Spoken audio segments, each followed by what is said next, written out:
Chapter 8, Lesson 2 is finding the area of a circle. So our objective for the day is to be able to come up with the area of circles that we are given and also apply this to our everyday lives. One vocab word that we have in this lesson is semicircle. So when we think about a semicircle, semi means half. So we're thinking half of a circle. The first part of this lesson that we're going to be talking about is looking at the area of a full circle, and then we will be getting into semicircles. So understanding that how to find the area of a circle, we can see our formula that we will be using is A equals pi times radius squared. Capital A stands for area. Pi we became familiar with from the first lesson in chapter 8 when we were working with circumference. Remember pi, we can use our pi key on our calculator. We could use 3.14, or again, occasionally, sometimes they would like us to use 22/7 as a fraction. So please pay attention to what your questions are asking you to use in terms of pi. R is going to stand for radius, and then the 2 above it, your exponent of a 2 means squared. So whatever our radius is, we are going to square that. Looking at the example, first example that we have here, you can see that they are asking us to find the area of a circle, and they want us to use 3.14 for pi.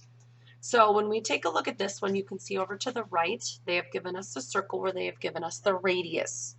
The radius is 2 inches. So again, when I'm thinking about the formula for the area of a circle, which is A equals pi r squared, I'm going to write out my formula to help me remember. So A is going to equal pi, which in this case we're plugging in 3.14 times the radius, which is 2, and we are squaring that. So in our calculators, we can type in 3.14 times 2 squared, which is 4. And again, when we come up with our overall area, we're going to have an approximation. So you can see A is approximately 12.56. They did not say anything about rounding this, and so you could technically leave this as 12.56. Label on this is going to be inches, and it will be squared because we are finding the area. You will notice they wrote out square inches. You can also put inches or IN and then raise that to the second power. The second example that we are going to take a look at here is again finding the area of a circle. They're giving us the radius of 14 centimeters. In this specific situation, they want us to use 22/7 for pi. So again, we're thinking pi times radius squared, plugging in 22/7 for pi. The radius they told us was 14, so I'm plugging in 14 for the radius and I'm squaring that. Looking at 14 squared, we'd get 196. We may or may not realize that 7 does go into 196 28 times, so they've used cross-reducing. 7 divided by 7 is 1. 196 divided by 7 is 28. So therefore, they're taking the numerators and multiplying them. 22 times 28. We get approximately or about 617 square centimeters for the area. At this time, I would like you to take a look at Got It Problem A and pause your video and work on that one. As we take a look at Got It Problem A, you're going to notice that it says the area of a circle that has a radius of 3.2 centimeters. So I'm thinking A is going to equal pi times radius squared. I apologize for the writing here with my pen. So A is going to be equal to, it does not specify what to use, so I'm going to go ahead and use 3.14. And then my radius is 3.2, so I'm thinking 3.14 times 3.2, and we have to square that. So in our calculators, we can go ahead and type in 3.14 times 3.2 squared. If you forget how to square it, you could do one of two things. Number one, you can take 3.2 times 3.2, or on your calculator, there is what we call a caret key or a caret symbol, which looks like that. You can go ahead and type in 3.2 caret 2. When we go ahead and solve that, round it to the nearest tenth, we should come up with the area of the circle as being 32.2 square centimeters. The next example they give us is, or that we're going to be looking at today, is referring to the area of a swimming pool. So we're going to move ahead to Got It Problem here, and you can refer back to example 3 if you need to. So the bottom of a circular swimming pool with a diameter of 30 feet is painted blue. How many square feet are blue? So we have to think about this situation in terms of just the bottom of the swimming pool, which we know is in a circular shape, is being painted. So how many square feet are blue, or how much paint would we need? So we know that the bottom is circular, so I'm thinking to myself, I have a circular bottom.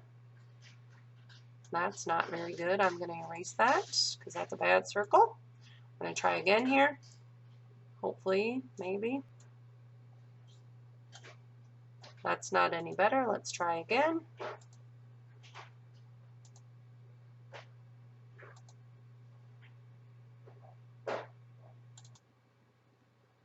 So now that I have my pool drawn over here on the right-hand side, you can see that the diameter we know is 30 feet. So I'm thinking 30 for the diameter. I've written out A equals pi times radius squared. So pi, I am leaving the pi symbol. The diameter was 30, and I know I need to use the radius, so half of 30 is 15. So I'm going to take pi times 15 squared, and when we do that, we should come up with 706.5 square feet. Again, we're finding the area, and so we want to make sure that we square those units when we are looking at that. Last but not least here, we're going to be focusing on finding the area of semicircles. So when we think about semicircles, we know that they are half of a circle. It's kind of a big deal there, so thinking half of that circle. So we can go ahead and use our area formula for a circle, but this time we're also going to incorporate the 1/2 in there. So anytime we have semicircles, we should be thinking 1/2 pi times radius squared. As you can see in example 4, they're finding the area of this semicircle, still using our pi times radius squared, but then we're also adding in the 1/2 because we have half of it.